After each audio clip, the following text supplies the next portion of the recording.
शुभविवाह या मालिकेच्या 17 जानेवारीच्या भागामध्ये अभिजित आता आपली अंगठी काढतो आणि तो आईला सांगत असतो, मी आत्ताच्या आत्ता जाऊन ही अंगठी विकतो आणि 30,000 रुपये डिपॉझिट जे काही या खोलीचं द्यायचं आहे ते देऊन टाकतो। यावरती रागिणी म्हणते, नाही अभिजित, तू कोणत्याही प्रकारची ही तुझी अंगठी विकायची नाहीये। जोपर्यंत मी आहे ना तोपर्यंत तू ही अंगठी विकू नको। मी माझ्याकडचे दागिने विकणार आहे। ज्या वेळेला मी माझ्याकडचे दागिने विकेन ना त्याच वेळेला मी सुडाच्या आगीमध्ये धुमसत राहीन। प्रत्येक वेळेला माझ्या गेलेल्या दागिन्यांसोबत माझा राग उफाळून येत राहील आणि मला माझी आग मनातली शांत होऊ द्यायचं नाहीये। काहीही झालं तरी सुद्धा त्या भूमीला धडा शिकवण्यासाठी माझ्या मनातल्या सुडाच्या आगीने सतत धगधगत राहिलं पाहिजे आणि त्यासाठी सतत मला काहीतरी घाव मिळाला पाहिजे आणि हा घाव मी स्वतःला करून घेणार आहे। माझे दागिने मी या सगळ्यामध्ये गहाण टाकणार आहे। असं म्हणत ती आता स्वतःचा हार गहाण टाकण्यासाठी ठरवते आणि काहीही झालं तरी सुद्धा या मुक्तीला आता मी सोडणार नाही भूमीला असं ठरवते। तोपर्यंत इकडे रागिणी ह्या सगळ्या आणाभाका घेत असताना अचानकपणे तिच्या पायाखाली उंदीर येतो। उंदीरला पाहिल्यावरती एका क्षणात ती ओरडायला लागते, अभिजित अभिजित वाचव मला, हे काय चाललंय? अभिजित बघ ना, काय आहे हे? काहीतरी पायाखाली सरकते। असं म्हणत ती खाली पाहायला लागते। खाली उंदीर असतो। उंदराला पाहिल्यावरती मग मात्र रागिणीचे धाबे चांगले दणाणतात आणि रागिणी उड्या मारायला लागते। अभिजित म्हणतो, आई काय चाललंय तुझं? यावरती रागिणी सांगते, पहिले याला आत्ताच्या आत्ता इकडून हकल, या उंदराला हकलून टाक। असं म्हणत रागिणी अभिजितला आरडाओरडा करायला लागते। अभिजित म्हणतो, हो आई थांब। तोपर्यंत बाहेर चाळीच्या सगळी लोक हसत असतात। मुद्दामच रागिणीला त्रास देण्यासाठी कुणीतरी उंदीर सोडलेला असतो। रागिणी म्हणते, कोण आहे तिकडे? माझ्या वाटेला जाण्याचा प्रयत्न करू नका। असं म्हणत रागिणी इकडे तिकडे पाहिले आणि रागिणीच्या इकडे एक चिठ्ठी लिहून ठेवलेली असते।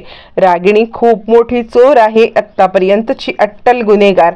असं म्हणत ती चिठ्ठी रागिणी फाडते आणि भूमी, आज तुझ्यामुळे मला हे दिवस दिसलेला आहे। आज तुझ्यामुळे माझी ही अवस्था अशी झालेली आहे आणि म्हणूनच मला असं वाटतंय तुला आता मी न सोडणार नाहीये, तुला अशी अद्दल घडवेन। असं म्हणत चिडलेली रागिणी या सगळ्यामध्ये रागराग करत असते। हे आता तोपर्यंत भूमी आलेली असते, ती म्हणजे पेढीवरती आल्यावरती आता इकडे मानसी सांगते, भूमीताई तुला छानपैकी एक दागिना घे। त्यावरती सराफ सांगायला लागतात की तुम्ही या पेढीवरती आलात, तुम्हाला पारंपरिक दागिना हवाय का? यावरती भूमी सांगते, हो खरं तर माझं चोरोटीचा प्रोग्राम आहे। या चोरोटीच्या प्रोग्राममध्ये मला माझ्यासाठी पारंपरिक दागिना हवाय, म्हणून तुमच्या नवीन पेढीवरती न जाता मी तुमच्या जुन्या पेढीवरती आलेली आहे। म्हणून तुम्ही मला एखादा छानपैकी पारंपरिक दागिना दाखवा। वाडेकर ज्वेलर्सचे मालक सांगतात, तुम्ही काही काळजीच करू नका, मी तुम्हाला अशा सुंदर सुंदर डिझाईन दाखवतो ना की तुम्हाला त्या डिझाईन आवडतील। म्हणजे एकदम ट्रेडिशनल पण तरी सुद्धा छानपैकी डिझाईन आहेत। असं म्हणत ते एक एक डिझाईन भूमीला दाखवायला लागतात। भूमीला त्याच्यापैकी एक डिझाईन आवडतं सुद्धा आणि ती मानसीला म्हणते, मनू हे डिझाईन मला खूप आवडलेलं आहे, आपण हे डिझाईन फायनल करूया का? यावरती मनू सांगायला लागते, हो ताई, तुला जर का आवडलंय तर तू घे। आजीने सांगितले ना की तुझ्या आवडीचं छानपैकी तू डिझाईन घे। असं म्हणत दोघींचं डिझाईन फायनल होतं। जवळजवळ भूमी आपला नेकलेस फायनल केलेला असतो आणि आता ती तो नेकलेस पाहते आणि मनू खूप छान आहे, म्हणजे ट्रेडिशनल सुद्धा वाटते आणि आता त्याला एक मॉडर्न टच सुद्धा आहे। हे सगळं चालू असताना ती आरशामध्ये तो नेकलेस घालून आता पाहत असते। ज्या वेळेला तो नेकलेस घालून पाहत असते त्याच वेळेला नेमकी आता रागिणीची तिकडे एंट्री होते। रागिणी तिकडे येते आणि आरशामध्ये ती नेकलेस जो पाहत असते तो नेकलेस पाहता पाहता त्या आरशामध्ये तिला आता रागिणी दिसते। रागिणी दिसल्यामुळे मग मात्र आता इकडे भूमी विचार करते, ही इकडे का आली असेल? आणि रागिणी सुद्धा भूमीला पाहते आणि तिकडेच मागे 2 पावलं थबकते आणि आता ती विचार करते, हिच्या समोर मला दागिने विकायला लागणार?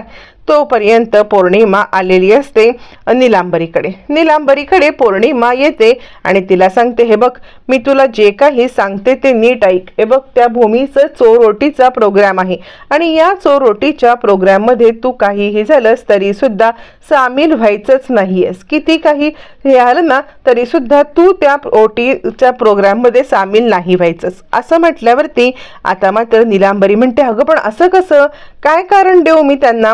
यावरती आता इकडे सांगायला लागते तिला आता भूमी, हे बघ तू काहीही कारण दे पण तरी सुद्धा या सगळ्यामध्ये तू आता यायचं नाही म्हणजे नाही.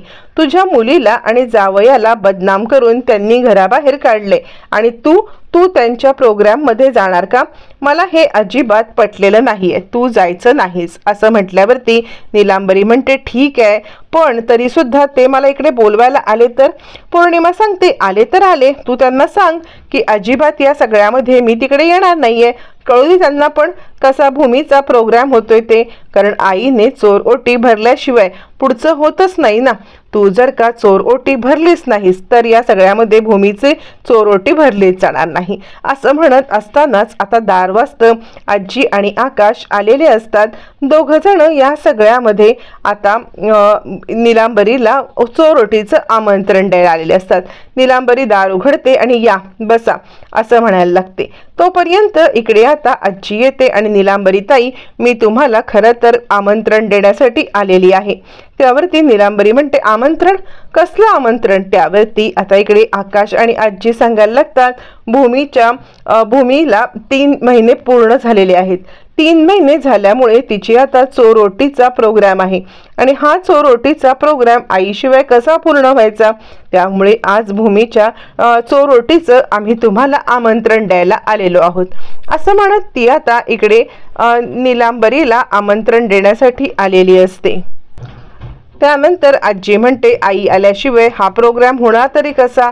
त्यावरती आता मात्र इकडे नीलांबरी म्हणायला लागते, मला नाही जमणार आहे. यावरती आता आकाश म्हणतो, काय बोलताय तुम्ही, तुम्हाला जमणार नाही. त्यावरती मग आता नीलांबरी सांगायला लागते, हो मी काय यायचं आहे. माझ्या मुलीचं आयुष्य बर्बाद केलं, माझ्या मुलीच्या सासूला तुम्ही या सगळ्यामध्ये घराबाहेर काढलत आणि मी मात्र तुमच्या समोर यायचं का. आता इकडे आकाशला कळतं की पौर्णिमाने येऊन इकडे आता जे कान भरलेले आहेत. त्यामुळे आकाश आणि आजीला ऑलरेडी हे सगळं माहिती असल्यामुळे दोघांनी मिळून आता मस्तपैकी प्लॅनिंग करूनच दोघ जण आलेले असतात की काहीही झालं तरी या नीलांबरीला धडा शिकवायचाच. त्यामुळे आजी म्हणते, असं काय बोलताय तुम्ही. या सगळ्यामध्ये जर का आता आपण नातेसंबंध जोडलेले आहेत, मग हे नातेसंबंध आपल्याला टिकवून ठेवायला नकोत का. हे नातेसंबंध जोडलेले कधी तुटतात का. यावरती मग आता इकडे सांगायला लागते नीलांबरी, बरोबर आहे, तुमचे नातेसंबंध तुम्ही जोडताय आणि माझ्या जावयाला आणि मुलीला या सगळ्यामध्ये तुम्ही आता हकलून देताय. काल तर तुम्ही त्यांच्यासोबत, असं म्हणत आता ताबडतोब नीलांबरी पटकन तो विषय काढते. आजी म्हणते, अच्छा म्हणजे तुमचे कान भरण्यात आलेले आहेत. तर ठीक आहे, तुम्ही जर का म्हणताय ना की या सगळ्यामध्ये तुम्ही तिकडे येणार नाहीत तर ठीक आहे, आमचं सुद्धा ठरलेलं आहे. आकाश म्हणतो, चालेल, तुम्हाला जर का आमच्यासोबत संबंध ठेवायचे नसतील तर आम्हाला सुद्धा तुमच्यासोबत संबंध ठेवायचेच नाहीयेत. असं म्हणत आकाश सांगतो, अथर्व या इकडे. आकाश फुल प्रूफ प्लॅन करून आलेला असतो आणि त्यामुळे त्याने ताबडतोब अथर्वला बोलवल्यावरती नीलांबरी विचार करायला लागते, अथर्व नावांना बोलवून आता ह्यांचं काय चाललंय. मग अथर्वला आकाश सांगायला लागतो, अथर्व आण त्या बॅगा इकडे. अथर्व त्या बॅगा घेऊन तिकडे येतो आणि आता आकाश सांगतो, ठीक आहे, तुम्हाला जर का आमच्यासोबत संबंध ठेवायचे नसतील तर आता ह्या बॅगा म्हणजे तुमचा जावई आणि तुमची मुलगी पौर्णिमा यांच्या ह्या बॅगा आहेत आणि या बॅगा आता इथेच राहतील. तुमचा जर का आमच्याशी संबंध नाहीये तर तो माझ्या आत्याच्या मुलाचा आणि त्याच्या बायकोचा हा आमच्याशी संबंध असण्याची काही गरज नाहीये ना. हे घ्या, तुमचा संबंध आमचा भूमीमुळे होता, म्हणजे भूमी या घरची मुलगी होती, तिची बहीण पौर्णिमा होती म्हणून आम्ही तिला या घरामध्ये ठेवत होतो. पण तरी सुद्धा जर तुम्हाला वाटत असेल की आता या सगळ्यामध्ये हा संबंध नाहीये तर ह्या बॅगा ठेवून घ्या. असं म्हणत आकाश आता इकडे त्या बॅगा ठेवून देतो. तोपर्यंत इकडे आता रागिणी चिडलेली असते आणि चिडलेली रागिणी सांगायला लागते, हे बघा तुम्ही आम्हाला या सगळ्यामध्ये इथे आता अपमान करण्यासाठी बोलवलत का? मुद्दाम याच वेळेमध्ये आम्हाला बोलवलत जेणेकरून आमचा अपमान व्हावा? यावरती वाडेकर ज्वेलर्स सांगायला लागतात, अहो काय बोलताय मॅडम तुम्ही मला फोन केलात की तुम्हाला तुमची ज्वेलरी विकायची आहे म्हणून मी तुम्हाला याच वेळेमध्ये इकडे बोलवलं, पण खरं सांगू का या वेळेमध्ये या महाजनांच्या सुना इकडे येतील याची मला काहीच कल्पना नव्हती. असू दे ना, तुम्ही आणा तुमचा दागिना आणा, तुमचा दागिना मी घ्यायला तयार आहे असं म्हणत मग आता रागिणीला काहीही पर्याय नसतो आणि त्याच वेळेला भूमीला समजतं की रागिणी इकडे दागिना विकण्यासाठी आलेली आहे. रागिणी दागिना विकण्यासाठी आलेली आहे हे समजल्यावरती मग आता भूमी विचार करते, काहीही झालं तरी महाजनांचा जो काही पारंपरिक दागिना आहे तो दागिना मी खरेदी करून राहणार म्हणजे राहणार असं भूमीने ठरवलेलं असतं. ज्या वेळेला भूमी हे ठरवते त्याच वेळेला रागिणी तो दागिना देते. रागिणीने दागिना दिल्यावरती आता ते ज्वेलर्स सांगायला लागतात, मॅडम तुम्ही बसा, मी या दागिन्याचं इव्हॅल्युएशन करतो, किती त्याची किंमत वगैरे काय आहे हे पाहतो. त्यानंतर ऑलरेडी भूमीने दागिना सिलेक्ट केलेला असतो, पण अचानकपणे भूमीच्या डोक्यामध्ये विचार येतो की काहीही झालं तरी सुद्धा आता हा दागिना मीच विकत घेणार.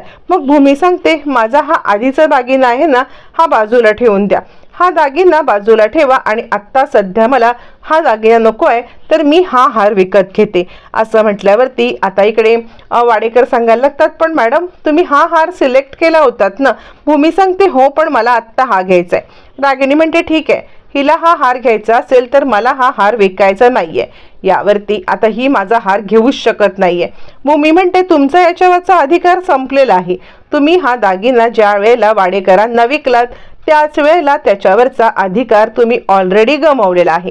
जर त्याच्यावरचा अधिकार तुम्ही गमावलात तर आता तुम्ही बोलूच शकत नाहीये की हा दागिना मी घेणार की तुम्ही घेणार. वाडेकर म्हणतात, हो मॅडम, तुम्हाला हा दागिना जर का आवडला आहे तर तुम्ही हा दागिना नक्कीच घेऊ शकता असं म्हटल्यावरती मग मात्र आता इकडे तिच्याकडे कोणताही पर्याय राहत नाही रागिणीकडे तो दागिना देण्याच्या पलीकडे. आणि आता भूमी त्या दागिन्याचे पैसे विचारते. मग आता वाडेकर सांगायला लागतात, मॅडम ह्या दागिन्याचे मी इव्हॅल्युएशन करतो. यावरती मानसी म्हणते, पण ताई, भूमी सांगते, कसं आहे ना, माझ्या आवडीनिवडीपेक्षा महाजनांचे जे काही संस्कार आहेत ना ते महत्त्वाचे. हा दागिना आजींना त्यांच्या पारंपरिक पिढीजात आला असणार आहे.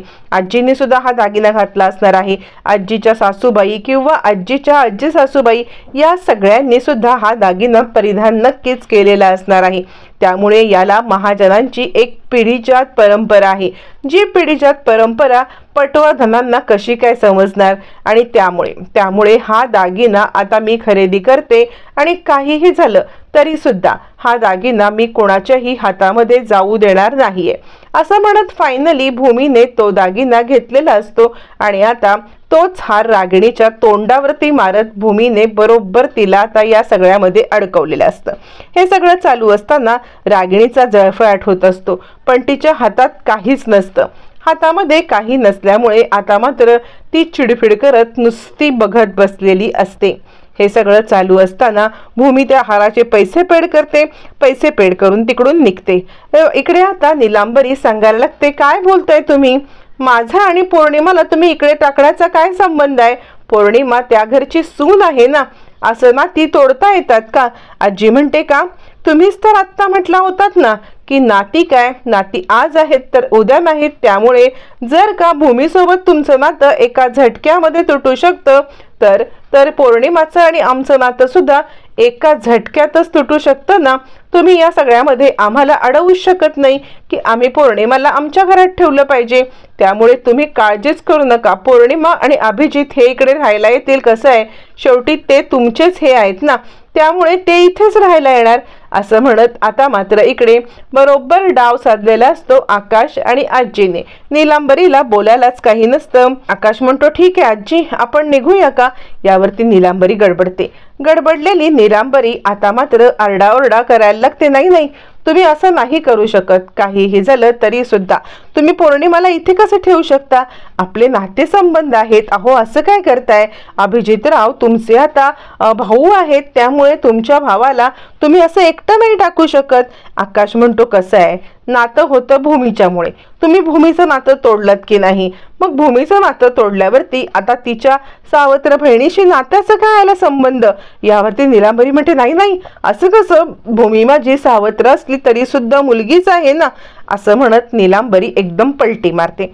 आजीला माहिती असतं की कुठे काय दाबल्यावरती कुठे काय उघडेल हे चांगलंच माहिती असल्यामुळे आजी आणि आकाश ऑलरेडी प्लॅन करून आलेले असतात.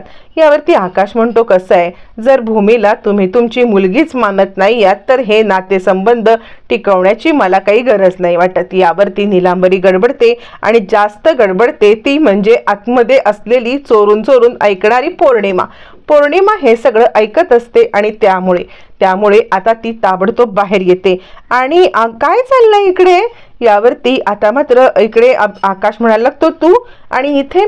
यावरती पौर्णिमा म्हणते हो, मी आईला हेच सांगण्यासाठी आले होते की भूमीचं चोर ओटी आहे ना, त्यामुळे तुला यायलाच पाहिजे.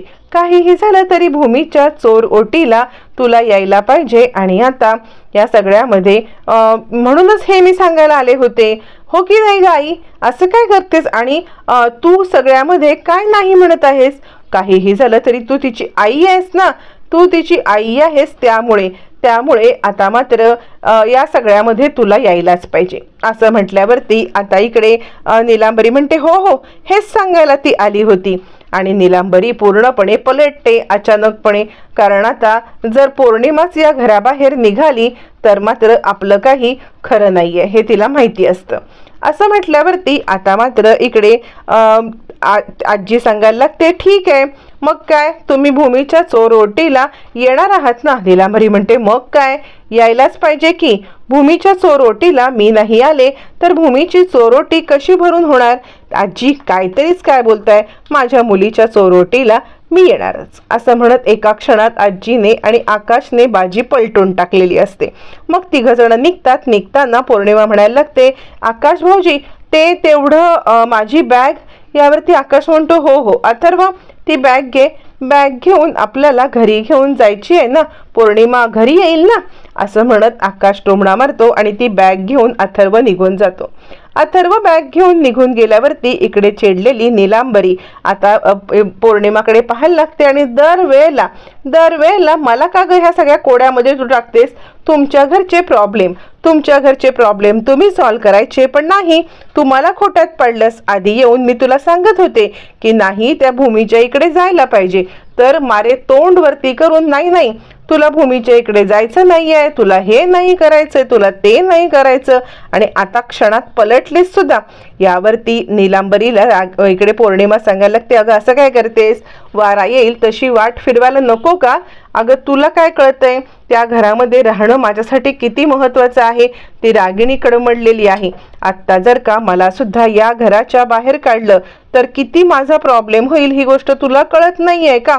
असं म्हणत ती आता इकडे नीलांबरीवरतीच उलटलेली असते आणि आता नीलांबरी तिला फटक्यावरती फटके देत असते.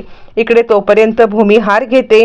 हार घेऊन झाल्यावरती भूमी तिकडून निघून जाते. तोपर्यंत आता मात्र भूमी खूप खुश झालेली असते, कारण महाजनांचा पारंपरिक हार आता तिला या सगळ्यामध्ये मिळालेला असतो. भूमी खुश असते आणि तिकडून निघून जाते. तर इकडे रागिणीच्या चेहऱ्यावरती पूर्णपणे 12 वाजलेले असतात. रागिणी पूर्णपणे हादरलेली असते आणि आता भूमी गेल्यावरती इकडे आता ती अभिजितकडे पाहत राहते. अभिजितला म्हणते बघितलंस अभिजित, या हिचा माज न काही केल्या कमीच होत नाहीये. वाडेकर सांगायला लागतात ताई तुम्ही बसा, मी न तुमच्या या सगळ्याचं इव्हॅल्युएशन करतो आणि तुम्हाला बाजार भावानुसार पैसे देतो. असं म्हणत आता मात्र ते निघून जातात. तोपर्यंत रागिणीची जळफळाट सुरू असतो. या भूमीचं काय करायचं? दरवेळेला माझ्यावरती कुरघोडी ही करत असते. नाही आता या भूमीला मी सोडणारच नाही. असं म्हणत रागिणी आता विचार करायला लागते आणि काहीतरी कटकारस्थान करण्याचं काम करत असतेच. तोपर्यंत इकडे संक्रांतीचा सण साजरा होत असतो. सगळेजण गोडाधोडाचं खात असतात. त्यावेळेला अभिजित उठतो आणि काय चाललंय तुमचं सगळ्यांचं?